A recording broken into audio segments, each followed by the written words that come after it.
Selamat datang di United Perjuangan episode mengolok-olok Manchester City. Eh, eh, Hmm. sebagai pembuka saya mau ngecen sedikit lah. Hmm. Bella Bonfire, put the scouts on the top, put the city in the middle, and we burn the fucking lot. Kita mau bahas MU atau City nih? Loh, jarang-jarang kita ini Pak berada bisa Jarang-jarang. bisa bisa sesumringah ini lawan Manchester City semalam kalah, kekalahan 6 kali. Ya. Kita Hmm. ini gol ke-8 yang dicetak Ruben Hmm. Amorim loh. Maksudnya Iya, selama iya. eranya Ruben Amorim dan kita cuma beda berapa poin dari Manchester City? Selisih golnya Cuman mengunggul satu loh. unggul 1 gol Unggul dari satu. Manchester Unggul City satu dan gol. cuma berjarak 4 poin 4 dari poin. Manchester City. Iya. Padahal kita peringkat berapa, Pak? Peringkat 9. Peringkat 9. Siti kalah berapa kali, Pak? 6 enam kali. kali. Jadi kita punya 1.001 alasan untuk Eh, jumawa di pekan ini gitu. Iya. Oke, roll the intro. Iya.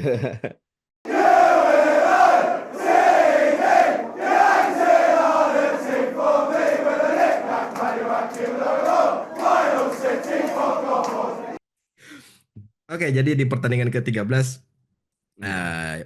tim kesayangan kita, kebanggaan kita akhirnya ini mungkin nggak tahu ya apakah ini angin surga yang pertama atau cuma Hmm. eh, sekilas cuma 2 pertandingan ini aja karena di tengah pekan besok kita lawan Arsenal Betul. dan saya nggak tahu menurut menurut sampean menurut Midian gimana Hmm. 2 pertandingannya Ruben Amorim di Liga dan 1 pertandingan di Europa League. Hmm. Apakah sudah ada gambaran bahwa skuad ini akan seperti apa di Hmm. Ruben Amorim? Karena di episode Hmm. sebelumnya di channel The Number 10 Show kita sempat bahas sedikit tentang Ruben Amorim yang cuma 2,5 musim Hmm. di klub dan saya pribadi ngomong target ini harus realistisnya kalau misalnya Hmm. dia mau dianggap sebagai manajer yang pencapaiannya minimal setara dengan Ten Hag itu adalah di Ya. level Champions League Hmm. dan masuk zona Champions League ya di akhir musim dan semalam ya lawannya Everton menang 3-0 4-0 Hmm. sorry. Xerxes Hmm. dan Rashford 2 gol dan gol ketiga United itu lahirlah dari fast break yang sangat Hmm. Ruben Amorim banget gitu. Hmm. Memanfaatkan field tilted dan dari Hmm. sisi serangan fast break cepat dan amat Hmm. unselfish kasih ke Rashford dan gol. So, Hmm. match review semalam eh, beda jauh kah United yang semalam sama yang kemarin lawan Ipswich? Secara struktur nggak beda jauh. Hanya saja dari kenyamanan pemain mulai kelihatan ya. Walaupun sebenarnya memang secara starting eleven ada perbedaan sedikit kan dari pertandingan pertama di liga gitu. Hanya saja yang masih aku kayak Kurang dalam serak. tanda kutip kayak kurang nyaman ya. Hmm. Itu pemain itu kalau kita perhatikan ya, pemain itu sering lirik ke arah Ruben Amorim. Ah, Bagaimana untuk ngikutin instruksinya instruksinya Mas gitu kan. Ruben. Iya, Mas Ruben ini. Jadi Hmm.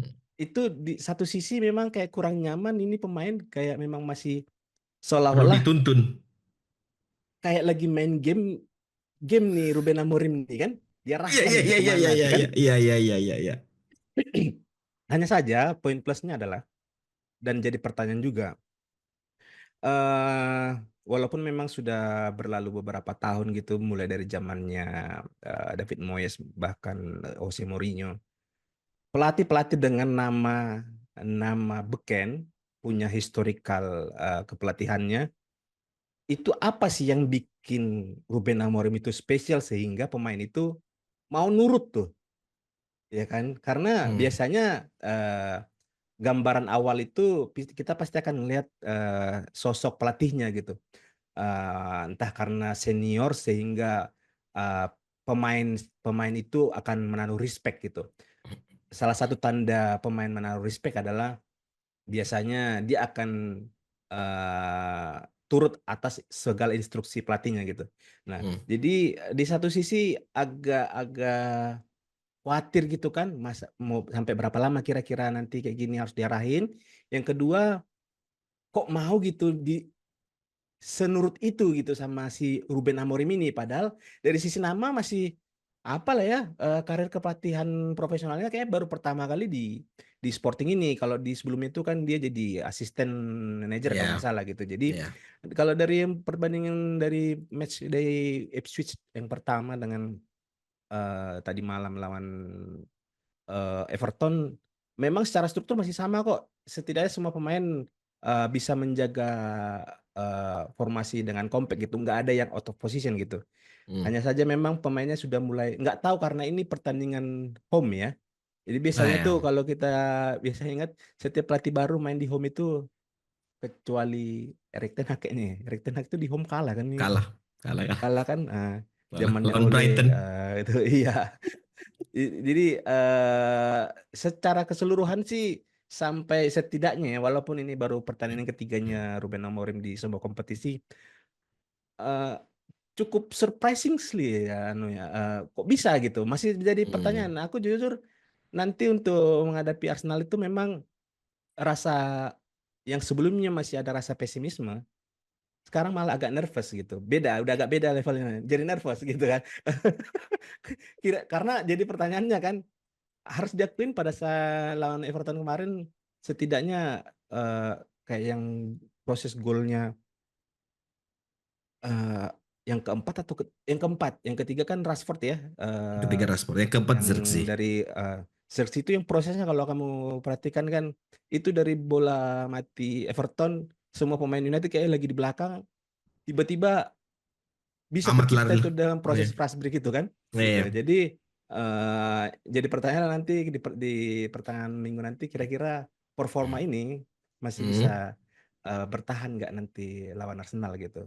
Karena di Hmm. press conference-nya Ruben Amorim kan sempat dia bilang ini sebenarnya bukan masalah dari hasil Iya, pertandingannya, tapi performa gimana tapi. performanya gitu Betul, kan. betul, betul, betul. Nah, karena kalau sudah mendapatkan hasil begini kan pertanyaan selanjutnya adalah konsistensi. Kira-kira Hmm. bertahan seberapa lama nih performa bagusnya gitu sih. Hmm. Tadi kamu bilang apa soal kok bisa pemain ini nurut gitu.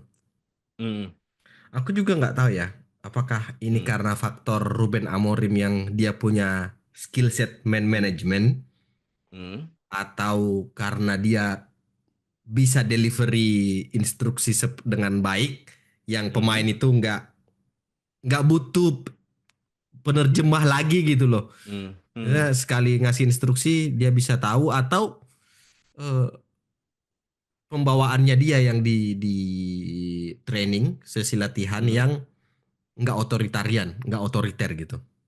hmm. Jadi aku Oke. aku berasumsinya di sekitar itu. Jadi memang karakternya Ruben Amorim yang dia bisa membawa diri seperti pemain-pemain yang sekarang usia-usia Hmm, sekarang hmm, atau mungkin memang dia taktikalnya tuh nggak terlalu banyak ngasih instruksi seperti yang Erik ten Hag hmm. dan coaching staffnya sebelumnya gitu. Aku asumsinya di situ. Eh, cuman Tapi memang anu ya, kalau yang kayak gitu kan, kalau hasil yang seperti ini itu menjadi justifikasi kenapa bisa pencapaiannya gitu. hmm, Hanya saja kalau misalnya hasilnya terbalik nih, itu dia. justifikasinya adalah ini orang nggak bisa dihormatin kan, Iya, nggak iya. orang nggak punya apa ya, eh, nggak punya wibawa gitu kan. Hmm, Nah, hmm, hmm, hmm. eh, yang mengejutkan itu sebenarnya adalah pemain sekelas kayak Casemiro, Hmm, eh, yang dianggap sudah mencapai semuanya lah di Madrid gitu kan. hmm. Itu masih kayak Manut-manut. dia selalu dia matanya Iya, selalu ke samping tuh iya, gitu iya, kan. iya, iya, iya, iya. Yang seharusnya misalnya eh, kalau kita bandingkan dari segi nama dan karakter si pelatih, Ten Hag itu yang apa ya? yang lebih di atas lah dibanding Ruben Amorim Oh gitu. ya. Tapi memang jadi hal yang menarik. Kira-kira apa yang terjadi di balik layar sampai semua pemain ini bisa nurut gitu ke Ruben Amorim gitu. Bisa jadi memang masalah proses di latihan gitu yang memang cair atau easy going lah kan, lebih kalau misalnya bahasa gampangnya mungkin lebih kekinian lah, nggak yang terlalu old Hmm. school, yang terlalu kaku kayak Erik ten Hag gitu kan. Mm-mm. Gitu. Kayaknya gitu sih. Kalau Casemiro kayaknya lebih karena anu juga. Sama-sama sama-sama bisa bahasa anu kan, bahasa bahasa mereka, bahasa ibu Eh, mereka hampir sama. Jadi mungkin iya ada iya. inside jokes yang diberikan Mas Ruben ke Casemiro terus pemain lain nggak ngerti gitu. Iya iya iya iya iya. Iya.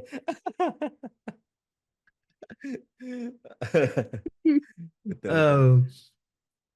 Eh, tapi apa ya? eh, Kamu melihat ini nggak sih?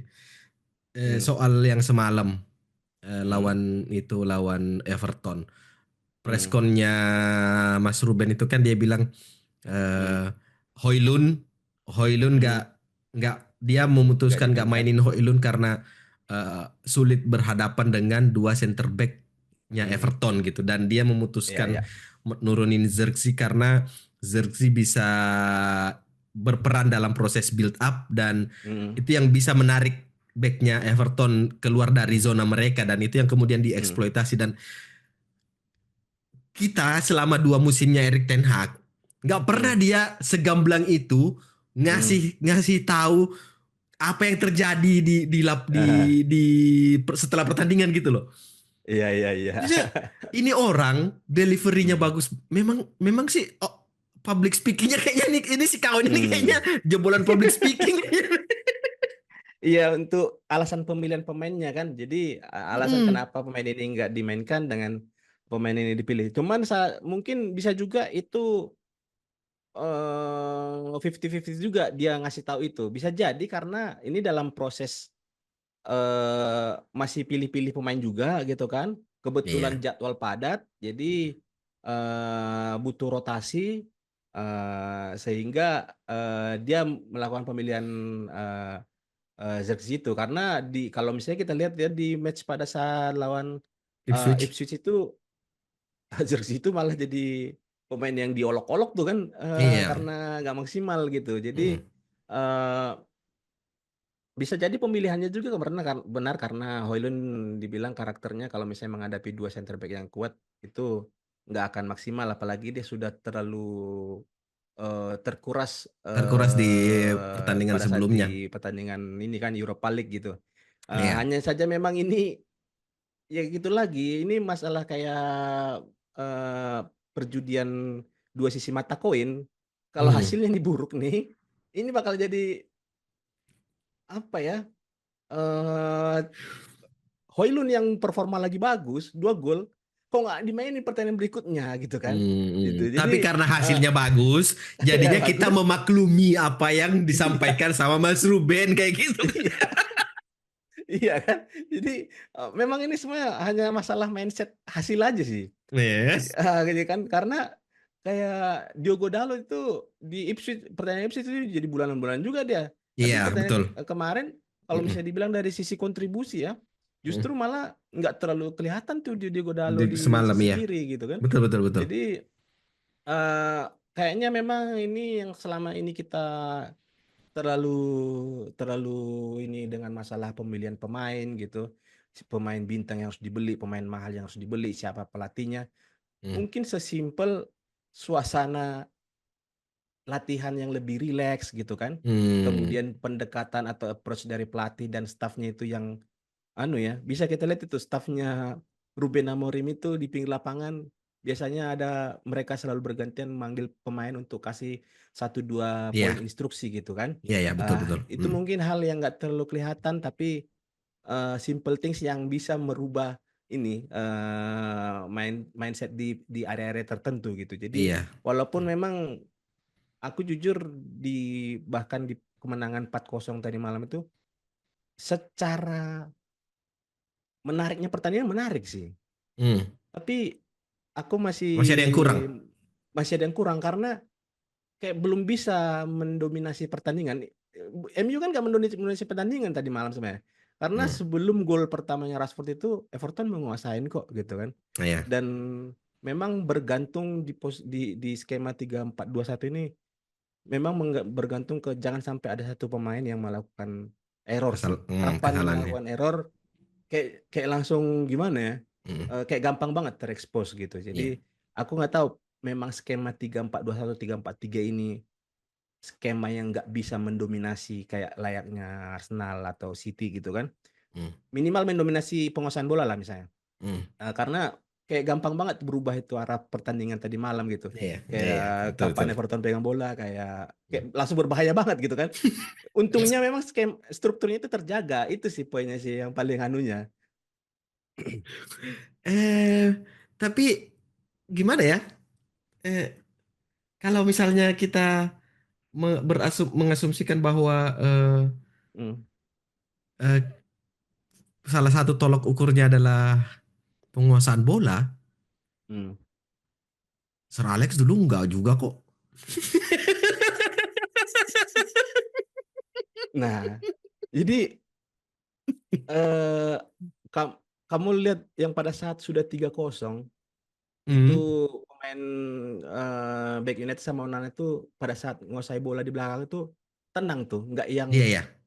kita nggak kayak yang dumba-dumba, nggak yang Iya, iya, deg-degan iya. kan. Iya, iya, iya. Nah, Hmm. kalau aku lihat kayaknya memang zamannya Sir Alex dulu itu memang eh, pertama lawannya itu memang sudah takut duluan. Jadi untuk melakukan pressing itu mereka juga nggak akan kayak zamannya Ten Hag lah kalau mau build up dari belakang itu pemain lawan tuh kayak semangat banget itu mau melakukan pressingnya Ya, kan. karena tahu I- pasti akan melakukan kesalahan pemain kita. Nah, iya. Nah, Iya, iya, pada saat iya. pada saat tadi malam itu 3-0 padahal bukannya sudah mau mendekati pertandingan kan karena Masih gol kedua kan lama. baru kick off babak kedua kan. Jadi itu kelihatan kok pemain Everton tuh kayak memang nggak kayak ada rasa ketakutan untuk melakukan pressing. Jadi Onana pun punya banyak waktu untuk mendistribusi bola gitu. Jadi Hmm. memang ini mindset di timnya kalau misalnya sudah dilihat lawan kayak gampang ini mau di pressing bakalan ketar-ketir tuh, kebingungan tuh, gitu ya. Hmm. Padahal Hmm. kalau dilihat dari susunan pemain, sebenarnya siapa lah ya? eh di tiga back itu cuman Mazraoui yang menonjol kan. Ya, Delih sebenarnya belum terlalu belum, menonjol gitu. Jadi belum. dari tadi malam itu sih memang setidaknya penguasaan bola di belakang itu sudah ada sisi ketenangan yang terbangun sih. Hmm. Eh, Unik ya, karena ini kan mayoritas skuad yang Hmm. me- warisannya Erik ten Hag gitu. Tapi kok Iya, bisa iya. beda banget gitu mainnya ya? Maksudnya, Nah, maksudnya ini 2 tahun ini si botak ini ngapain coba?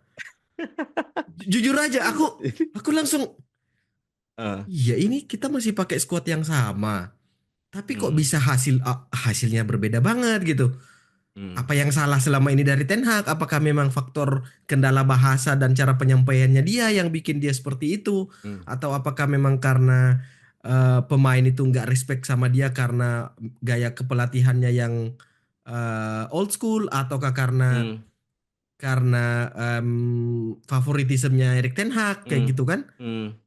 Iya, iya. Jadi aku Jadi, sampai gak, masih masih satu hal yang masih tanda tanya tuh, ini kita masih pemain ah, yang sama loh, tapi kok bisa eh, hasilnya berbeda banget gitu. betul betul. Jadi ini akhirnya jadi eh, bisa menjawab apa yang di pot kita sebelumnya juga selalu kita pertanyakan gitu. Kenapa di klub lain pelatih baru bisa langsung tune in gitu kan? Arne Slot, Nah, langsung aja Arne Slot. Arne Slot di Liga peringkat satu, Iya, di ngalahin Champions League Madrid. peringkat satu. Iya, ngalahin Iya. Madrid pula, ngalahin City. Jadi, nah ini kalau kita lihat sebenarnya lebih radikal lagi perubahannya, bukan hanya dari segi sistem kan, dari Iya. skema aja sudah berubah gitu. Hmm. Makanya tadi malam juga aku jadi kepikiran gitu, kalau misalnya ternyata Raihan MU ini bisa konsisten gitu kan, Hmm. yang selama ini kita kenal MU pakai pakem 4-4-2, 4-4-1-1, 4-5-1 gitu kan. Gak pernah kita tuh lihat itu jam yang aneh-aneh dulu kan, yang pakem-pakem standar begitu kan. Atau pakai 4-4-2 diamond, di tengah ada Iya. Roy Keane, ada Beckham sama Scholes, di depan ada nomor 10 gitu kan. Hmm. Jadi ini juga jadi pertanyaan buatku, kok bisa gitu secepat itu berubah di zamannya Amorim ini? Apakah Hmm. memang yang dibilang DNA atau United Way itu nggak ada sebenarnya gitu kan? Apakah United Way itu cuman sekedar ada tapi bukan hal teknis di lapangan gitu loh. Hanya Hmm. sekedar culture kayak misalnya di Barcelona atau Ajax gitu, masalah akademinya gitu kan. Ah. Eh, Kalau dari DNA sistem permainan sebenarnya di semua klub itu bisa aja dirubah sebenarnya. Bedanya Hmm. pelatih-pelatih pengganti Sir Alex itu ya sama kayak yang dibilang Ruben Amorim. Pelatih yang sebelum itu terlalu dibayang-bayang Sir Alex gitu, masalah skema Hmm. permainannya, bukan semangatnya katanya, bukan motivasinya. Motivasinya harusnya yang diikutin gitu. Nggak perlu Hmm. yang harus ngikutin kayak gayanya Sir Sir Alex. Alex gitu. Hmm. Karena itu dia gua bangun 26 tahun gitu kan. Jadi eh, akhirnya di pikiranku juga ternyata itu yang pola permainan itu bisa kok dirubah hanya dalam Hmm. hitungan, bahkan nggak sampai Nggak 10 sampai satu pertandingan bulan. gitu. Iya, nggak Nggak nyampe sampai ya. 1 bulan gitu kan. Nggak nyampe 1 bulan. Jadi aku nggak tahu apakah memang hal ini juga berlaku secara general ya. Eh, Hmm. karena kita dulu pikirnya gitu kan, skemanya itu punya right midfield gitu kan, punya Hmm. fullback yang bagus gitu kan. Nah, Hmm. aku nggak tahu gimana pandanganmu, apakah memang ini bisa kayaknya harus secepat itu dirubah untuk semua klub gitu. Eh, Kalau kita ngomongin United Way sama United Hmm, DNA, kayaknya hmm, aku kalau United DNA itu adalah hmm, lebih ke bagaimana hmm, klub hmm, mengintegrasikan atau hmm, mengorbitkan pemain akademi. hmm. Itu sebenarnya Oke, United DNA. La Masia lah gitu ya. La Masia ya, lebih lebih ya Ah, ya apa sih kita bukan Carrington ya? Apa ah, sih anunya kita? bukan. Eh, aku lupa nama. Class of 92-nya. Iya, yang akademinya kita kan. Jadi Ah, United DNA itu sebenarnya itu karena hmm, dari pasca Sir Alex Ferguson itu pasti selalu hmm, seenggaknya ada minimal satu pemain dari hmm, akademi yang hmm. diorbitkan masuk ke tim senior. Oke. Luis Van Gaal, Marcus Rashford, Jose Hmm, Mourinho. Kemarin tuh Jose Mourinho siapa yang kemarin diorbitkan ya? Aku lupa. Tapi aku lupa siapa yang diorbitkan sama Jose Mourinho. hmm. Terus siapa setelah Jose? Ole. McTominay bukan McTominay ya. Mourinho. Maxos iya betul Maxos. Ah, ah, 2019 itu si Mang ah, Ole. Ole itu aku lupa siapa yang diorbitkan sama Ole ya. bukan Garnacho, bukannya dari Ole. Garnacho bukan. Garnacho itu ETH. Ah, iya kah? ETH Mainu sih. ETH Mainu sih. Garnacho dari ini karena di zaman Dari COVID Ole ya. itu sudah iya.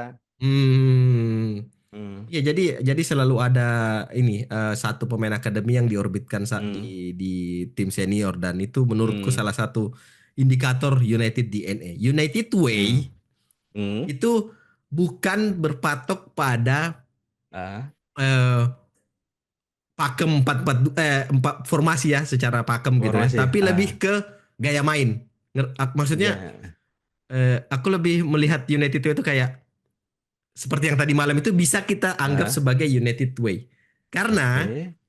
apa yang Ah, dilakukan oleh Amorim itu adalah apa yang dulu dilakukan. counter ketek. Itu dia Pak Jokowi. Counter ketek. Counter ketek. Jadi sebenarnya nggak masalah kamu mau pakai formasi 6-3-1 kah, ya kan? Mau Gelandang formasi jangkar berapapun. pengangkut air 352 Kak. Oke. Jadi Iya. yang penting gimana cara permainannya gitu. Hmm, Menunggu kapan ada kesempatan, betul. pas break gol, gitu ya. Betul. Jadi United Ah, Way itu bukan tiki taka lah hmm, Barcelona bukan. United Way itu adalah hmm, electric football. Itu menurutku oke. tiki taka United Way itu adalah electric football. Hmm, Gak peduli kamu nyerang nggak apa-apa. Sekali kita dapat bola hmm, serang counter membahayakan hmm. kalau bisa gol kayak gitu United Way. Berarti sebenarnya hal itu sudah sempat dulu mendekati pada saat dilatih Erik ten Hag kalau kamu ingat ya, yang pada saat menang lawan 3-2 lawan Arsenal di Old Trafford, kemudian lawan Liverpool, yang dulu kita ngebahasakan itu adalah vertical football gitu. Vertical football ya. Kapan bola didapat di kakinya Bruno, Langsung langsung jauh. terupas ke depan gitu kan, Iya, iya, iya. gol gitu. Iya. Jadi berarti eh, kalau dibilang sistem beda ya, Beda kayaknya. beda ya. Atau Mm-mm. ini simpelnya cara cetak golnya, Cara bermain di lapangannya. cara bermain di Cara lapangannya. bermain di lapangannya. Kamu ingat zamannya Spurs dilatih Jose, Mourinho? tahu, ingat, Ah, ingat. pola-pola mainnya kan kapan bola di ini fast breaknya antara Harry Kane dengan Son. Son kan? Iya, iya. Nah, Ya. kira-kira kayak apakah kayak gitu juga polanya? Iya, Kayak gitu juga. kayak gitu juga menurutku. Menurutku, Oh, kalau kayak gitu juga menurutku. Tapi oke oke. gimana pandanganmu soal United DNA sama United Way? Apakah kamu punya pandangan yang berbeda? eh Kalau yang pernah aku dengar apa yang disampaikan Patrice Evra kan, eh, Hmm. itu adalah gimana kalau United DNA itu adalah mentalitas, contoh kayak yang sampai last minute goal gitu, nggak yang Ah, kapan ketinggalan kemudian kesulitan untuk mengejar ketinggalan itu gitu. Nah, hmm. United Way itu adalah yang memaksimalkan dua sayap Situasi. yang punya penetrasi masuk ke kotak penalti dan memberikan umpan gitu kan. Karena Hmm. khasnya United di zaman tahun 2000-an sampai 2010 itu adalah dua winger itu mampu melepaskan crossing ke kotak penalti dan ada yang terima di kotak penalti gitu.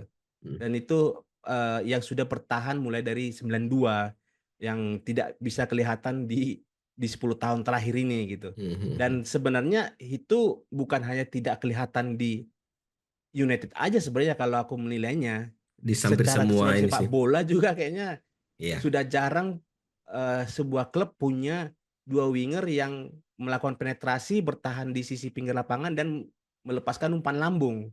Biasanya Hmm. itu adalah cut inside gitu kan, atau Hmm. eksekusi sendiri gitu kan. Hmm. Nah, jadi Hmm. kalau pandanganku sebenarnya awalnya itu sih, kalau United Hmm. DNA dengan United Way ini gitu. Makanya pemikiranku, ih, kok sedrastis itu, mulai dari skema formasinya berubah, Hmm. kemudian cara bermainnya berubah gitu kan. Walaupun memang aku melihat dari proses kayak kemenangan 4-0 lawan Everton itu, hal lain yang bikin terkejut adalah pressing yang dimenangkan United itu dilahirkan oleh sosok Amad Diallo yang Hmm. secara postur sebenarnya Iya. bisa nilai dia bukan seorang tipikal pemain yang bisa melakukan pressing bagus gitu kan. Hmm. Antara memang pemain Everton juga lemotnya minta ampun, karena sebenarnya pressingnya juga bukan yang anu ya, bukan yang barbar ada dua tiga pemain mengelilingin kan, Iya, iya, iya, sendiri iya. doang kok. Iya. Apalagi pressingnya juga dari depan pemainnya loh, bukan yang Iya. direbut dari belakang gitu kan. Jadi memang secara keseluruhan sih aku ngeliat terkejut, ternyata secepat itu bisa dirubah gitu. Dan yang kamu bilang Hmm. tadi, pemain yang dipakai si Ruben Amorim sama persis juga yang dipakai sama Erik ten Hag gitu. Bahkan Hmm. sebenarnya kalau kita lihat ya, itu kan memang 3-4-2-1. Itu cuman dua dua pemain doang kok kalau yang bisa kita perhatikan yang dirubah. Dalot yang harusnya biasanya di back kiri Kanan. itu Ya. Hmm. dimajukan sedikit ke garis Wingback. tengah lapangan. Mm-mm, mm-mm. Kemudian nama Diallo yang biasanya di sepertiga wilayah pertahanan lawan itu Sepertiga akhir ya. dimundurin tuh Iya. ke sejajar ini kan. Jadi cuman itu aja kayak yang dirubah kan. Mm-mm, Tapi langsung secara permainan dan tayangan hasil tentunya ya, itu mm-mm. sangat drastis banget sih berubahnya. Ngomongin menyambung yang tadi siapa? Patrice Evra kan? Kalau Hmm. Evra bilang United Way itu adalah bagaimana dua pemain sayap United berkontribusi dalam memberikan umpan ke striker. Sebenarnya yang diperlihatkan sama Mas Ruben ini begitu juga kok. Hmm. Cuma bedanya Hmm. eh, apa yang dilakukan sama, cuma bedanya yang dilakukan dua wingernya United ini Hmm. malfungsi sebenarnya. Jadi cuma satu yang berfungsi. Yang sebelah kiri ini tidak terlalu berfungsi dia. jadi sebenarnya kalau bicara pemain Hmm. sayapnya United di eranya Mas Ruben ini Hmm. berfungsi kok. Cuma satu aja sayapnya Iya. yang bisa terbang. Dan Iya. distribusi bolanya juga bukan yang lob, yang Hmm. umpan lambung, tapi lebih ke Iya. umpan datar gitu kan, umpan yang Hmm. menusuk gitu. Hmm. Okay, let's talk about Marcus from Whitenshaw Withenshaw. dan dan Eh, Amad Diallo. Oke, jadi menurutmu eh, apakah ini redemptionnya Marcus Rashford di musim hmm. ini? Apakah kita sudah bisa memaafkan Marcus Rashford? Terlepas dari apa yang terjadi di sosial media ya, yang dia akhirnya Iya, iya, iya, iya, iya. itu yang orang orang bilang, Hmm. ini karena faktor ini jadi Marcus jadi gacor ya. Itu Iya, iya, iya. urusan belakangan gitu. Atau ini cuma temporer aja. Kemudian soal Amat, Gib- Amat tadi kan kamu bilang kamu nggak nyangka kalau Amat bisa bisa ngepres pemain Hmm. Everton gitu kan. Hmm. Mungkin saja karena faktor Amat ini pemain yang press resistennya tinggi. Maksudnya Hmm. kalau selama ini kita melihat dia di musim lalu sampai musim ini pas masih Ten Hag gitu kan. Hmm. Amat ini kan kalau dia pegang bola kayak ulet banget Hmm. gitu. Maksudnya Iya. susah banget buat diambil. Mungkin Hmm. faktor itu juga yang bikin kenapa kita merasa kok Amat bisa ngepres Hmm. pemainnya Hmm. Everton gitu. Mungkin Hmm. karena faktor dia pemain yang punya pressure resistance tinggi, makanya Hmm. kelihatannya nyaman-nyaman aja dia. Cuman ini masih belum belum teruji banget karena lawannya masih sekelas Everton. Kita nggak tahu kalau Hmm. besok ketemunya sama back kirinya Iya. Arsenal kayak Ricardo Hmm. Calafiori misalnya kan. Hmm. Hmm. Kita nggak tahu Ya. Kamis besok itu akan seperti apa Hmm. wingbacknya United. Apalagi Dalot dipasang di sebelah kiri lagi. Ya Hmm. kalau sama Ben White sih masih mending. Tapi kalau sudah Jurien Timber Hmm. mungkin. Tapi Hmm. Timber Iya, masih ya. cedera kayaknya ya. Enggak, masih udah main Udah kok. main ya. Hmm. Ah, tapi gimana kamu lihat dua pemain ini? Apakah kamu sudah bisa memaklumi keputusan Mas Ruben yang memainkan Hmm. Ahmad sebagai wingback? Hmm. Atau kamu kurang aja menurut kamu Hmm. rasa si Ahmad ini di posisi itu gitu? Kalau dari segi performa ya cukup puas, tapi masih menimbulkan pertanyaan kenapa Ahmad yang dipilih gitu. Tapi pada akhirnya walaupun Ruben Amorim nggak pernah menjelaskan juga kenapa Ahmad Diallo yang dipilih jadi right wing back itu, setelah coba aku lihat susunan pemain dan pemain cadangan ya, Hmm. jadinya aku bisa paham kenapa Diallo yang dipilih di situ bukan Dalo misalnya atau Hmm. bukan Mazraoui yang di situ. Jadi pertama karena memang stok center back kurang, Sedikit jadi ya. mau nggak mau eh, itu Mazraoui yang jadi pilihan right center back gitu. Karena nggak ada lagi opsi pemain lain yang versatile yang bisa mengisi center back sejajar gitu. Hmm. Kemudian pertanyaan berikutnya adalah kan, kenapa bukan Dalo yang dipilih di kanan gitu yang lebih nyaman? Karena kita di pot sebelumnya kita bahas lebih cocok kayak Garnacho yang ngisi left Kiri. wing back gitu karena Iya. dia bisa track back lebih eh, secara distance lebih jauh gitu kan. Nah, Hmm. tapi setelah diperhatikan lagi, coba bayangkan kalau misalnya Dalo yang di kanan itu Hmm. akan ada dua tuh posisi fullback kanan Yang overlap. di sisi yang sama gitu. Hmm. Diallo kenapa dia setidaknya kalau ada apa-apa Mazraoui bisa backup di situ menutupi kekurangannya si Diallo gitu. Ada Mazraoui yang di situ. Hmm. Di kiri kalau misalnya Dalo ada kekurangan, ada Ada Martinez yang Martinez. menutupi gitu. Jadi Hmm. kayaknya ini yang paling skema paling apa ya? paling bagus lah kalau dari hasil asesmennya dengan pemilihan pemain ini gitu. Hmm. Karena awalnya kita selalu menilai harusnya Dalot itu jangan Di ditaruh di kanan. kiri gitu kan, Hmm. harus di kanan karena itu memang posisi natural dan paling kelihatan masalah pada saat posisi transisi menyerang gitu. Jadi memang kalau Diallo secara performa memang cukup memuaskan gitu karena lihat dari postur yang kecil dan lari sebenarnya nggak kencang banget tapi ya kayak yang kita Iya. bilang lah dia dribblenya pendek-pendek gitu kan tapi boleh Hmm. lengket gitu kan.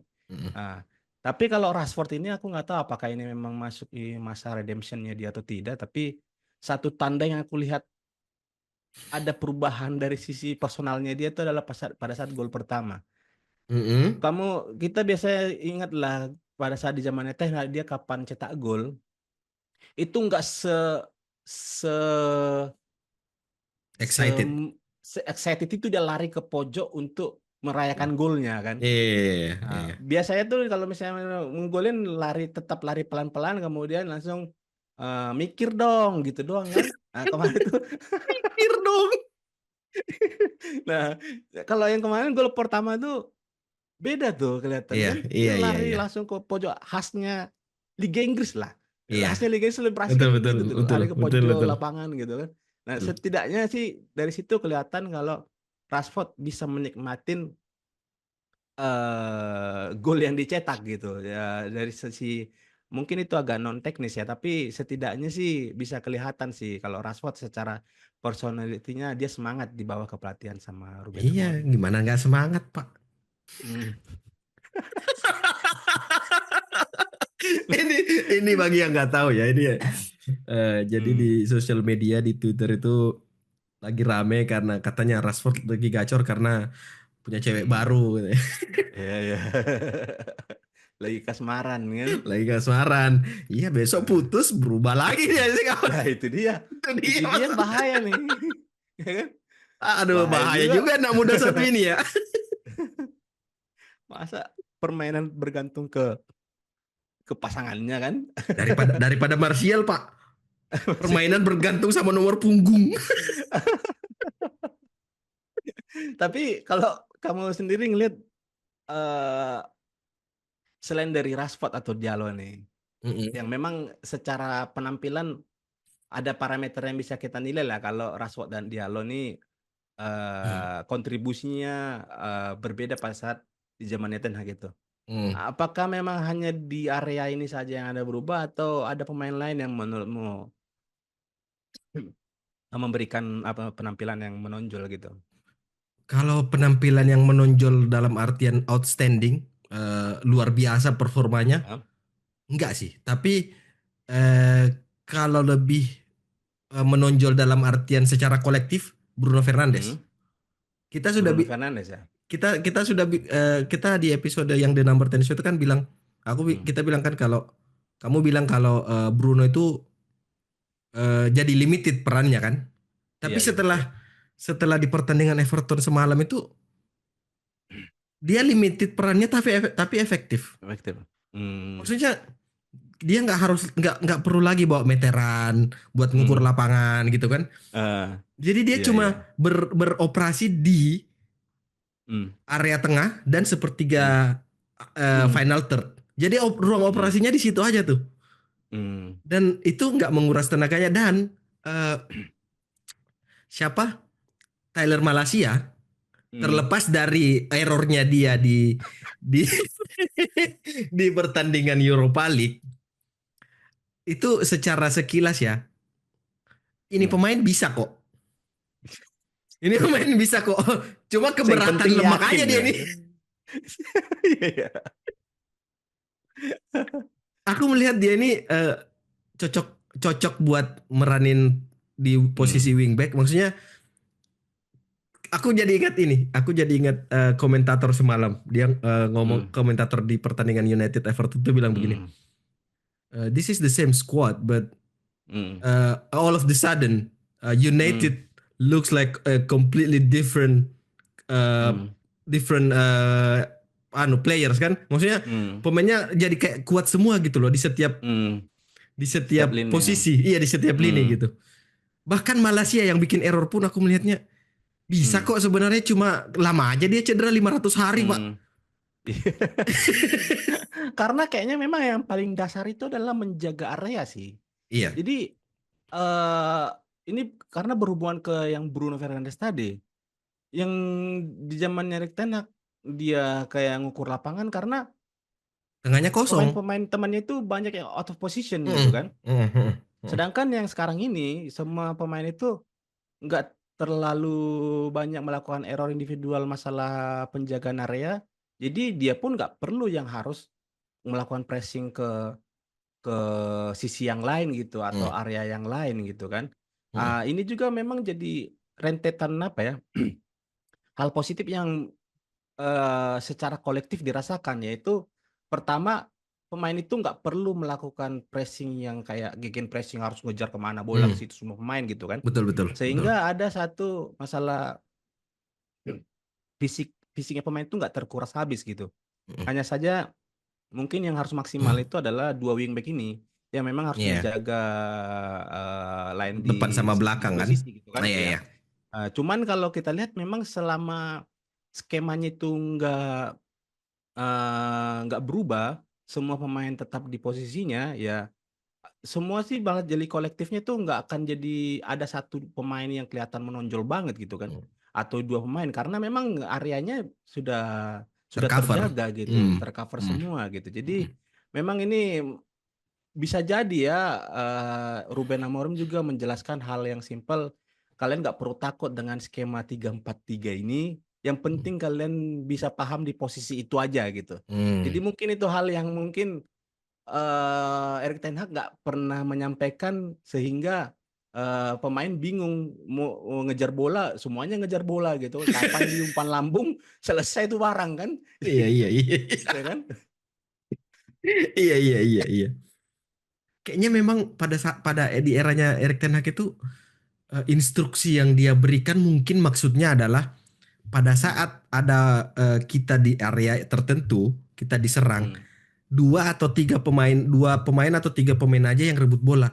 Tapi hmm, kayaknya hmm, yang ditangkap sama pemain, pokoknya hmm. kalau ada bola kalian ngumpul di situ kayak. Eh, Cuman ada satu satu kelemahan yang aku lihat nanti bakal jadi makanan empuknya Arsenal ya. Pada saat Hmm, lawan di Europa League kemarin proses gol kebobolan tuh aku lupa gol keberapanya Bodo, gol yang pertama kedua atau yang kayaknya, kedua gol gitu. kedua kayaknya. Yang umpan tarik Wah, itu iya, kapan itu gol kedua dua kayak. dua nomor 6 itu nggak menjaga jarak dengan lini belakang, Iya, artinya ada kosong. ruang kosong. Hmm, itu yang Itu dimanfaatkan. bakalan nempuk banget itu Arsenal tuh nanti tuh. Iya, Apalagi spesialisnya Odegaard Odegaard tuh. kayak gitu kan. Iya, iya, iya, spesialisnya Dia sudah Odegaard itu. menunggu di depan kotak penalti, Hmm, menunggu dari Xhaka atau Martinelli gitu. Jadi mm, memang kalau mungkin orang fokusnya di dua wingback ini, dua nomor 6 ini yang harus mm, betul-betul bisa menjaga jarak, jangan sampai terlalu ke depan, jangan sampai terlalu ke belakang gitu. mm, Untungnya sih memang dengan skema 3-4-2-1 ini selama tidak ada yang terlalu anu ya, ada pemain yang harus betul-betul di backup gitu sehingga harus meninggalkan posnya, nggak akan ada ruang sih sebenarnya karena kayak rapat banget sih pemainnya gitu iya, kan. Makanya iya. kadang jadi boring kalau kadang nggak ada gol itu kelihatan jadi boring karena bola kayak di situ-situ aja kalau Mm, nggak ada gol gitu. mm, Tapi kalau kapan misalnya ada satu momen bisa dimanfaatkan kayak Everton itu, mereka berhasil ditarik Xerxes ke belakang kemudian ada dua ruang kosong, backnya. disitulah Mm, dua wingbacknya dia Dalot sama Diallo ini memanfaatkan kecepatannya gitu kan. Hanya mm, saja penasarannya kira-kira kalau Diallo ini off perform gitu atau mm, cedera gitu kan, mm, kira-kira siapa yang mau eh, di diorbitkan mau di situ gitu. Jadi ini jadi pertanyaan karena aku masih belum bisa lihat Anthony menjadi salah satu pemain yang bakal bisa diangkat untuk di masanya Ruben Amorim ini gitu kan. Karena pas lawan Bodo Glimt bodoh. itu yang Mm, walaupun proses golnya Højlund ya, iya, ya. itu ada dimulai dari Dari kakinya dia. Anthony, Mm, mm, tapi bisa kita lihat kok dia mematung tuh Anthony tuh. Ada satu melakukan momen proses ini. yang Anthony harusnya bisa ngumpan ke ada pemain Ah, kosong di dekatnya itu, tapi dia kayak diem aja. Dia iya. mikir itu sebenarnya, Pak. Dia mikir, ini perlu saya gasing kah? Iya kan? Karena kita bisa lihat kok mindsetnya Diallo tuh dia tuh selalu bergerak Strike tuh forward. kan. Iya, iya, iya, iya. Iya, Beda, selalu beda, beda. bergerak kok. Hmm. Sehingga backnya lawan itu setidaknya secara struktur itu bisa berubah tuh kalau kapan dia Kacau.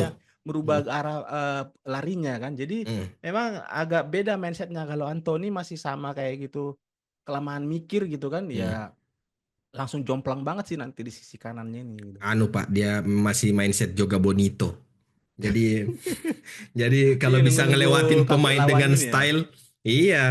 Kalau bisa ngelewatin pemain lawan dengan style, kenapa enggak gitu? Iya. Tapi kalau kamu lihat kira-kira Hmm. ada yang berbeda nggak dengan penampilannya Casemiro kalau menurutmu? Casemiro itu aku lihat ya sama kayak Bruno. Maksudnya Hmm. dia lebih hmm, nggak nggak yang ngukur lapangan juga, nggak terlalu sering Hmm. out of position, Hmm. dan mainnya lebih kalem. Dalam artian Hmm. nggak banyak error-error yang dilakukan sama dia, dan Hmm. mungkin karena kemarin tuh terbantu sama Kobe Mainu kayaknya ya. Jadi Hmm. dia lebih lebih nggak terlalu menonjol kelihatannya, tapi Hmm. secara overall si Casemiro ini lebih kalem aja sih. Hmm. Cara mainnya dan pendekatannya dia apa, cara dia memandang pertandingan di satu pertandingan itu nggak seperti ketika eranya Ten Hag yang pokoknya kalau ada bola dianggap granat sama dia. Jadi harus Iya. dilepas pokoknya secepat mungkin. Iya, iya, iya. Tapi ini juga kayaknya memang aku jadi paham juga ya kenapa yang pada saat orang mau bahas taktiknya Amorim di Sporting CP itu Hmm, skema 3-4-2-1 ini yang mengandalkan apa ya? eh, bukan hanya dari wingback tapi dari center back itu bisa dimulai gitu dan masuk ke iya. lini tengah untuk ini dan itu diperankan oleh Mazraoui. Jadi Hmm, kayaknya juga Casemiro terbantu sama itu. Mazraoui kan tipikal back bukan yang lambat gitu. Dia bisa iya. eh, apa mengcover area nggak hanya bertahan statis di areanya gitu. Jadi eh, bisa jadi ini juga skema semoga aja harapannya tidak hanya bergantung ke starting eleven tertentu gitu. Hmm, Karena kapan nanti misalnya center back ini diisi pemain yang tipikalnya itu center back klasik yang badan besar, speed lambat, Harry ya Maguire dong. Harry Maguire cocok dia sendiri kemarin Di tengah tadi ya, iya malam ya. itu karena dia sendiri di tengah gitu Betul, kan. betul, betul, betul, betul. Sepakat, Cuman sepakat aku, dua sepakat. kanan kirinya aja itu yang memang Hmm, melakukan uh, kalau mau dribble bola juga nggak terlalu jauh-jauh banget tapi hmm. Maguire nggak yang kemana-mana Tumpang di situ tindih, aja iya, dia nggak tumpang iya kan. tindih, iya, iya, Nah, iya. jadi Hmm, memang menarik juga kalau misalnya tiga center back ini memang harus diisi dua pemain yang punya kecepatan satu nggak usah yang terlalu ini gitu kayak tipikal Maguire lah gitu. Jadi hmm, semoga aja sih dengan beberapa pertandingan nanti sudah mulai kelihatan nih memang Pakam ini works eh, di pemain yang saat ini tersedia gitu sehingga tidak harus memaksa nunggu Januari harus beli pemain ini nih harus beli pemain ini nih gitu kan hanya saja hmm. di posisi wing back kiri kayaknya di posisi sayap itu harus diisi oleh pemain yang dominan kaki kirinya di situ juga gitu. Kalau di kiri ya dominan kaki kiri gitu. Kalau di Taylor kanan dominan Malaysia kaki berarti, kanan Pak. gitu kan. Taylor Jadi Malaysia berarti, Pak. karena Kok ketawa Anda sama Taylor Malaysia? kamu perhatikan nggak itu yang Telemasi yang kalah lari dulu. Nah, Yang lihat, lari lihat, ya, lihat. Oh, keberatan badan ampun. kan.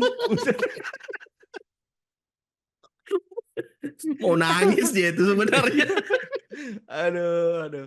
Jadi kalau dia Godalo kan sebenarnya kalau dia benar ngumpannya, crossing Bagus. dia tuh bahaya banget kan. Bagus. Iya, iya. Karena dia Menukik umpan dia tuh crossingnya tuh. iya bulat dua kali dia Dia umpan kan. Jadi Dasar pemain PS. Tapi masalahnya kalau dia di kiri, dia Nggak, harus ganti ganti keeping bola posisi dulu, dulu. ganti Iya, posisi, baru yes. ganti kaki kanan gitu kan. Betul, Nah, betul. masalahnya masa mau kayak gitu terus gitu kan. Mm-mm. Jadi masa mau kayak gitu terus. Bola balik badan dulu baru umpan gitu kan. Itu Aduh. kalau di kanan, dia Hmm. upgrade-nya Anthony Valencia kan. Enak Iya aja ya. dia menyusur kanan kanan terus bulat dua Hmm. kali. Kalau di kiri, aduh memposisikan diri dulu dia Pak. Aduh. Iya ya. Cuma aku masih berharapnya Taylor Malaysia sih terlepas dari blundernya dia ya, errornya dia yang itu Itu kayaknya bukan error dia sih. Emang apa? keterbatasan kemampuan aja. Mau media apa? Nggak ada bisa. Nggak bisa mi Nggak apa-apa bisa mi kasihan. menodong. Jadi eh, dengan 3 pertandingan ini kan kita lihat Hmm. komposisi line up-nya United itu selalu berbeda-beda tuh depannya. Hmm. Rashford, Højlund, Hmm. Zirkzee. Hmm. Pada akhirnya nanti kan ini akan harus ada tuh satu starting eleven yang Ya, eh, pakem ya. defaultnya, yang Hmm. standarnya kayak gini. Hmm. Kira-kira nih dengan melihat Hmm. apakah kita sudah bisa menarik satu kesimpulan bahwa Hmm. pemain ini yang akan menjadi tumpuan di lini depannya United. Menurutmu Hmm. siapa dari 3 striker United sekarang yang Hmm. paling cocok mengadopsi taktikalnya Mas Ruben? Sebenarnya ya, kan mayoritas pemain ini adalah pemain baru kan. Cuman Rashford aja lah mungkin yang orang lama. Hmm, Kalau kita nilai sebenarnya sebelum performa buruk di zaman Erik ten Hag itu, ini pemain adalah pemain yang dapat pujian dari semua fans iya, United gitu, dari segi iya. nama gitu kan. Mm, Jadi sebenarnya kalau kita lihat berkaca karena ini adalah era baru, eh, semua pemain punya kesempatan menjadi pilihan utamanya Ruben Amorim gitu. mm, Jadi kalau bahkan dari pertandingan Everton kemarin, kalau dari 3 lini depan sebenarnya Bruno Fernandes, Rashford dan Zirkzee cocok-cocok aja gitu kan. iya. Setidaknya kalau mau kita lihat Mm, gambaran Ruben Amorim di Sporting, itu memang harus ada satu pemain nomor 9 yang diperankan adalah Victor Gyökeres gitu. mm. Dan itu yang sebenarnya dipunya kayak Højlund gitu. Højlund, Yang iya, mana Højlund katanya dia lebih punya eh, keunggulan dari masalah pasang, kecepatan malah gitu kan. iya, iya, iya, iya. Eh, Sedangkan Zirkzee dia punya Bukan keunggulan keeping ballnya keeping dan bola dan ini apa eh jadi team player. iya team player gitu, Mm, mantulkan bola dan mm, inilah track back sedikit ke belakang gitu kan. mm, mm, Jadi mm. sebenarnya 3 komposisi di depan ini semua memiliki Punya kans. kemampuan kans gitu secara Mm, di atas kertas sebenarnya kan. Karena mereka ini kan dihujat karena sebelum itu attitude-nya itu nggak bagus gitu. iya. Apa Mm, kapan ketinggalan kayak langsung nggak jelas arah mainnya, kemudian tidak kelihatan ngototnya gitu pada saat kondisi-kondisi tertentu gitu. Jadi memang secara penampilan dari sejauh ini sih semua pemain punya kans, dan kalau mau dilihat dari eh, eh, apa skill set yang dimiliki pemainnya sebenarnya paling komplit. Bruno Fernandes dia punya visi yang bagus buat merubah permainan. mm, Rashford punya kecepatan untuk fast break di kondisi tertentu gitu kan. mm. Zirkzee bisa punya visi yang lebih bagus gitu dibanding sama Højlund. Højlund gitu. Jadi sebenarnya Mm. secara general sih semua pemain sih bisa dan pantas sebenarnya kalau hasilnya bagus gitu kan. Kalau Kalau hasilnya hasilnya bagus. bagus, ya. Iya kan? Jadi eh, hanya saja kan Rashford ini sebenarnya gayanya dia yang eh, kapan dia dilewatin masih jalan kaki masih kelihatan Masih sebenarnya, ada, ya masih, kan? iya, Masih masih. ada. Cuma Hanya saja ketutup ketutupan sama, sama hasilnya, iya, iya kan? Jadi iya. apa yang ditunjukkan Rashford selama ini sebenarnya selama Masih hasilnya bagus begitu nggak kok. bakalan jadi itu kok. Coba, Iya, iya. iya, iya. Eh, Gitu. jadi ini nanti apa ya, kayak saking kalau misalnya pada akhirnya nanti Amorim belum bisa Hmm, menentukan pilihan, maksudnya hmm, dalam hal striker, hmm, tapi ini juga bisa jadi satu apa ya, kayak keunggulan tersendirinya United karena hmm, setiap pertandingan pasti dia punya set play yang hmm. tim lawan tuh pasti menebak ini siapa nanti yang akan diturunkan sama dia gitu kan, dan Iya, akan iya. seperti apa nanti di lapangannya. Itu akan jadi Hmm, keuntungan tersendiri, tapi hmm, bisa berdampak negatif ke hmm. mental dan psikologis pemain yang Iya, jam bermainnya tuh lebih sedikit. Jadi iya, nanti iya, akan iya, iya. akan ada plus minusnya juga sih. Cuma Betul, betul. ya, cuma sih Marcus from Whiten Shaw ini anu sih. Dia Bisa jadi hal yang itu bisa dimulai dari seorang sosok Garnacho kayaknya malah. Kapan dia hmm, mulai jarang dapat menit bermain, hmm, eh, ya mungkin akan dia jadi salah satu yang jadi makanan media kan, iya. jarang dapat menit bermain gitu. Si Garnacho ini anu. Aku kayaknya jangan-jangan si kawan ini punya narcissistic personality disorder. Ini kemarin kan si kawan ini Eh, kena hujat karena dia yang finishingnya yang jelek sekali kan. Sebenarnya betul, itu betul. nggak ada masalah sih. Maksudnya Mm, ya wajar kok kayak gitu, Ronaldo aja bisa mm, kayak gitu. Cuman aku lihat si kawan ini dia mm. memposisikan dirinya tuh seolah-olah dia ada di sepatunya Ronaldo. Betul, betul, betul, betul. Jadi dia tuh tiba-tiba sehari setelahnya kayaknya dia memposting di Mm, Instastory kayaknya kalau nggak salah. mm. I will just do my way atau apalah Iya, kayak gitu iya, iya. intinya. Ya bodo amat lah kalian mau ngomong apa. Saya Ah, pokoknya akan tetap seperti itu. Ya nggak masalah Mbok, tapi mm, Mbok ya sembodo kan loh. mm. Sebenarnya apa karakter seperti itu bagus kalau misalnya Bagus, performa iya. kolektif lagi Betul. bagus juga gitu. Betul. Karena Mm-mm. itu kan salah satu insting pemain ya. Kapan ada Iya. dapat bola, dia punya Yes, yes. insting untuk melakukan Betul. shooting gitu kan. Mm, mm, Karena misalnya dulu dia diminta untuk lebih bermain secara tim gitu. Kapan memang ada teman yang kosong dia ngumpan, itu bisa mm. jadi mengurangi instingnya dia Iya. eh, sebagai pemain winger gitu kan. Jadi Mm.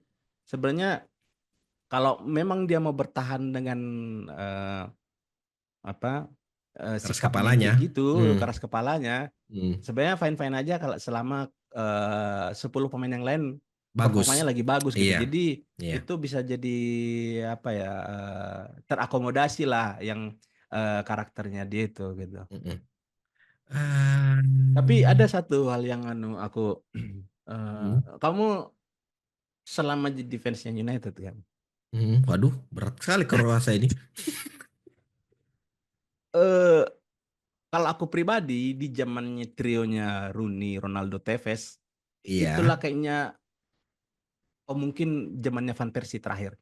Ada Mm. di mana satu di momen kapan MU nyerang, kita kayak langsung ada punya firasat gol ini Gol gitu, ini, iya, iya, iya, iya, ya kan? iya, iya, iya, iya. Nah, setelah pasca Ferguson itu kan kayaknya untuk menemukan momen itu kayak udah nggak pernah gitu, nggak ada Iya. rasa gol ini gitu. Nah, kira-kira momen kayak gitu bakalan ada nggak di masa yang baru era Ruben Amorim ini menurutmu? Aku sudah aku nggak tahu ya apakah terlalu dini untuk mengatakan Mm-mm. mengatakan ini, tapi aku sudah firasat itu Mm. ada setiap kali bola itu di kakinya si Amadona.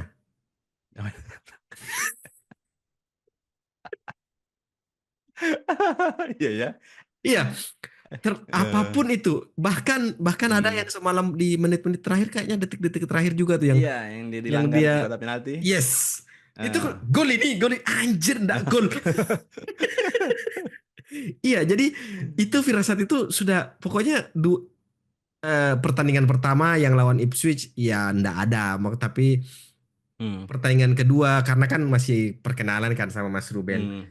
Setelah lihat lawan Ipswich terus kemarin lawan Bodo Hmm. Glimt, terus Hmm. lihat oh set playnya seperti ini dan oh amat ternyata wingback bisa seperti ini, bisa Hmm. meskipun bukan posisi naturalnya tapi dia Hmm. bisa ngasih apa yang nggak pernah dikasih sama Anthony Gasing gitu kan.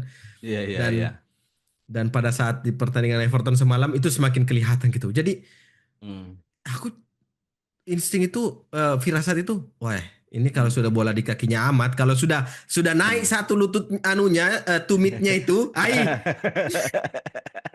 siap-siap itu back. Iya, iya, iya, iya, iya. Tapi Tapi nggak tahu ada hal yang anu eh, sih. Di apa. 3 pertandingan Ruben Amorim ini ada jadi kayak ciri khasnya Ruben Amorim itu clutch moment baru kick off, Ah entah ya, babak pertama atau babak kedua babak kedua langsung gol. itu langsung gol gitu kan. Padahal baru kita bahas di Eh, episode sebelumnya di number 10 eh, kan.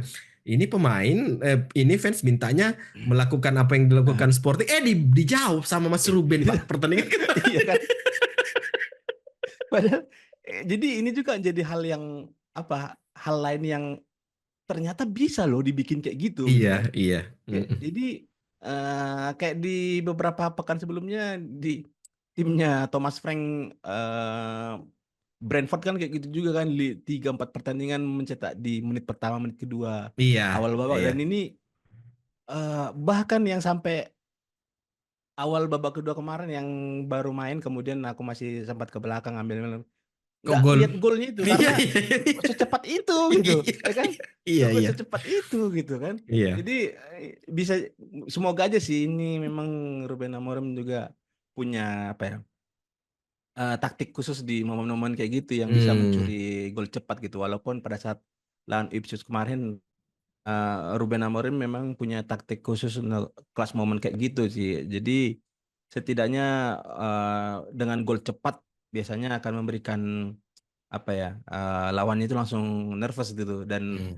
kalau bermain di home biasanya atmosfer di Intimidasi. stadion itu langsung intimidasi lawan gitu kan. Iya. Nanti walaupun di pertandingan tengah pekan nanti mainnya di Emirates ya. Hmm. Jadi ini hal yang patut dinantikan juga, kira-kira clutch moment kayak gitu bakalan ada lagi atau tidak sih. Atau apakah Amorim punya kejutan lagi dengan Hmm. plan B menghadapi tim yang Iya. seperti Arsenal. Karena Arsenalnya Arteta kan juga Hmm. meskipun lebih ke 4-4-3-3 ya, 4-2-3-1, Iya. tapi kan punya peran, back sayapnya punya peran tersendiri juga toh.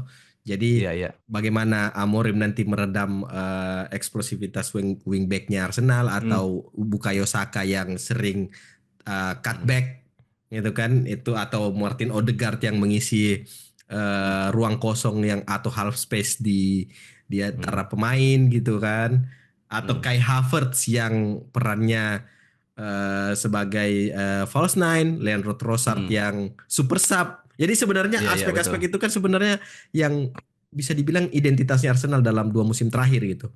Hmm. Eh, Bagaimana atau Ricardo Calafiori, mungkin Calafiori belum begitu ini sih, tapi Hmm. ya itu kita perlu patut menantikan Hmm. plan apa yang di ramuan apa yang diturunkan sama Ruben Amorim di tengah pekan nanti gitu. Hmm. Sebagai penutup atau Hmm. terakhir, kamu ada sepatah dua kata nggak sih buat fans Manchester City? Loh, kapan lagi kita Pak bisa ngejek-ngejek tim yang juara liga? eh Pesanku sih siap-siap aja sih ditinggalkan Pep gitu. Karena Hmm, Pep ini sudah ngasih kode loh kalau dia tuh siap dipecat gitu. hmm, Jadi pas momen Liverpool di Anfield tadi malam tuh dia sudah bilang dia memang terkejut dapat chance second in the you're morning suck in the dari morning. eh, pen- dari orang Liverpool gitu. Dia bilangnya Iya, orang Liverpool gitu kan. iya. Walaupun memang saya ini pantas untuk dipecat dari Ryan Haslin gitu. Dia sebenarnya udah kasih kode gitu. Jadi siap-siap aja nanti City dilatih oleh Sam Allardyce, Alan kemudian Pardew. Alan Pardew kan. Jadi karena untuk di masa kayak gini kayaknya pelatih ngetop untuk ngelatih City itu kayaknya masih belum ada gambaran gitu. Hmm, Mungkin untuk pelatih yang punya nama sebelumnya ada aja yang available gitu kan. ada Hmm. Zidane, ada Hmm. Allegri gitu. Tapi mau Tapi nggak? mau nggak gitu kan? Hmm. Jadi eh, ya City mungkin dinikmatin aja sih masa-masa kayak gini karena jarang-jarang sebelumnya kan, gitu kan. Tapi yang lucu itu adalah dibilang kan pada saat Hmm. 5 pertandingan kemarin kalah terus, Iya, iya, itu kan iya. Ya. bantarannya itu kan kalah 5 kali berturut-turut gitu kan. Hmm. Kemudian pada saat imbang lawan apa yang 3-3 yang di Champions Ah, League, anu, Feyenoord bukan sih? Feyenoord, Feyenoord Feyenoord ya? kan Hmm. 3-3 kemudian Hmm. 6 kali tidak tanpa kemenangan gitu kan. Jadi Ya, dari 5 kali kalah beruntun, 6 kali tanpa 6 kemenangan. kali tanpa kemenangan, ya kan? Hmm. Lanjut jadi 7 kali tanpa kemenangan gitu kan. Hmm. Tapi nanti pada saat misalnya pertandingan ke-8 ada meraih hasil kemenangan, jangan Hmm. harap yang itu tuh langsung hilang tuh gitu. Karena Hmm. akan ada satu kemenangan setelah 8 kali pertandingan. Jadi masa-masa yang kayak gini yang memang nggak akan yang dialami oleh Erik ten Hag, bahkan Hmm. kalau yang dibilang Sir Alex gitu kan. Iya. Jadi Cuma City kok eh yang bisa. cuma City. Iya. Jadi memang kalau fansnya City ya kalau ada gitu ya dinikmatin dinikmatin aja sih karena Pep Guardiola pun kayaknya nggak ngambil pusing dia, nggak yang Iya. udah 7 pertandingan tanpa kemenangan. Kita bisa ngelihat kok raut wajah pelatih itu yang stres karena memang dia Hmm. eh, Nggak tahu lagi harus eh, ngapain. into klubnya gitu kan. Iya, iya. Ini dia memang hanya seorang pekerja melatih City, Nggak ada nggak ada. emotional attachment. Iya, nggak ada Hmm. itu. Jadi Hmm. ya itu mungkin jadi resiko klub yang memang dibangun dari apa State owned. uang mana Uang kas negara. uang kas negara gitu kan. Tapi jujur aku penasaran, Eh, kira-kira apakah memang raihan hasilnya City ini bakalan berlanjut. masih berlanjut hasil negatifnya itu atau tidak gitu? Karena Hmm. dari permainan memang benar-benar Nggak ada apa, nggak ada kayak sama sekali hilang. iya kayak Hmm. memang kembali ke zaman jahiliyah Stephen Hmm. Ireland, Georgios Samaras gitu kan. Sergio Jadi Samaras, jadi Joe. betul-betul Joe gitu kan. Ya betul-betul kayak anu ya, bukan sebenarnya Liverpool memang tadi malam lagi bagus mereka permainannya Ya, gitu. Hanya saja memang itu bukan City yang biasa kita kenal sih gitu. iya. Ini sebenarnya ini sih mastermindnya Pep Guardiola. Jadi dia nggak memperlihatkan secara langsung kalau Hmm. ini adalah exit plan-nya dia. Jadi dia itu Iya, iya. sudah merencanakan untuk keluar dengan Hmm. kontrak 3 tahun, kemudian kalah berkali. Ini sebenarnya sudah ada grand scheme-nya dia. Jadi itu aku curiga Rodri cedera itu dengan bantuan Yaya Toure juga tuh. Iya, ya. Tapi ini misalnya dulu hasilnya jelek kan. Ruben Hmm. Amorim kan cuma 2,5 tahun nih, ya Ya, kan? terus Pep Bisa masuk. jadi memang ini grand plan-nya Erik ten Hag. Bisa Dia jadi kan sih. mau pengen, Kayaknya iya. Itu iya, kayaknya memang sih. Erik ten Jadi Hag itu sacrifice dia dipecat gitu kan, hmm. supaya Ruben Amorim masuk. Guardiola Sudah ada keluar. lah ini Guardiola keluar, selesai 2,5 tahun, masuklah Pep gitu. Jadi Erik Ten Hag ini sacrifices himself for the greater good ya. Iya. Dia mengorbankan darahnya supaya Hmm. menghidupi yang lain gitu kan. Hmm. Macam perjanjian dengan setan Nazi, Pak.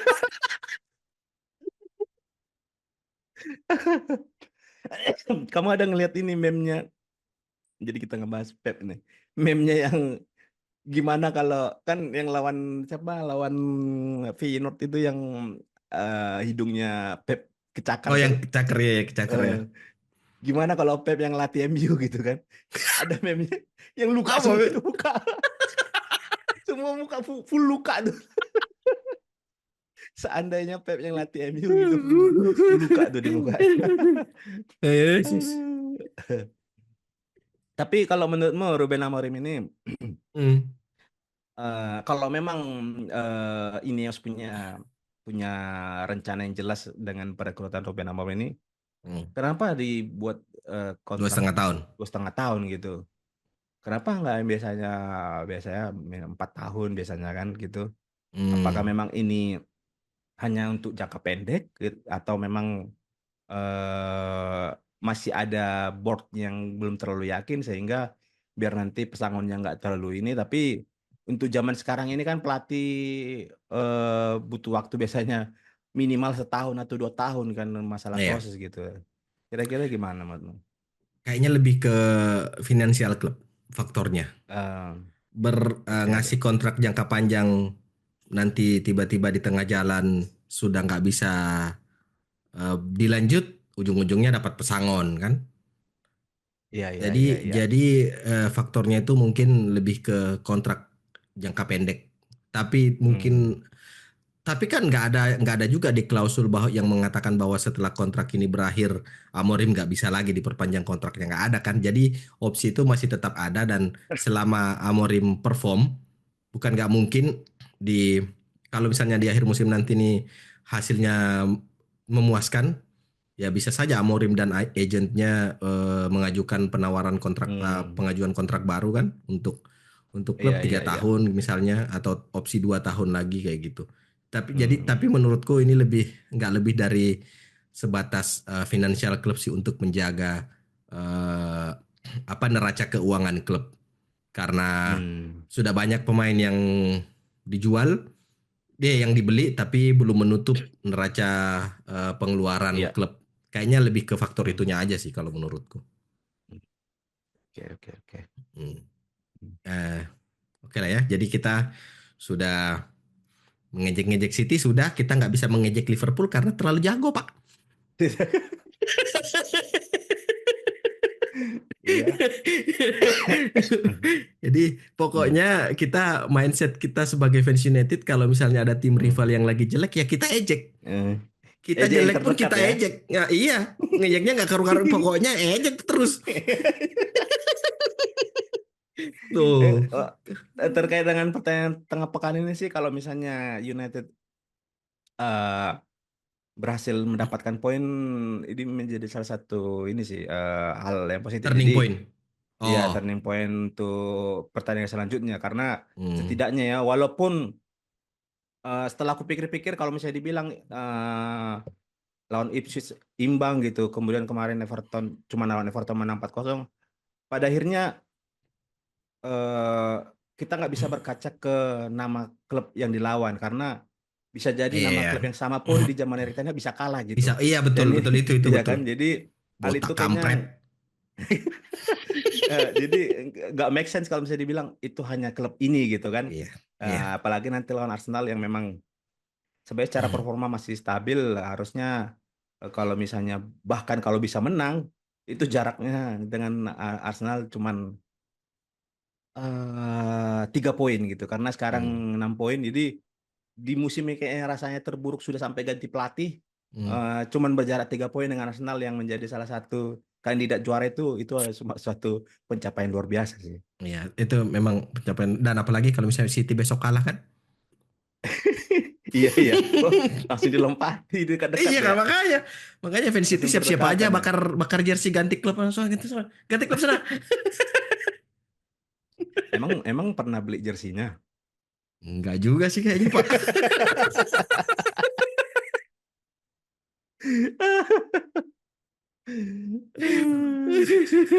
Hmm, Oke, sampai ketemu di episode berikutnya. Terima kasih ya, Midian dan kita masih menantikan Kakak TB untuk join di ya, episode-episode United Perjuangan berikutnya.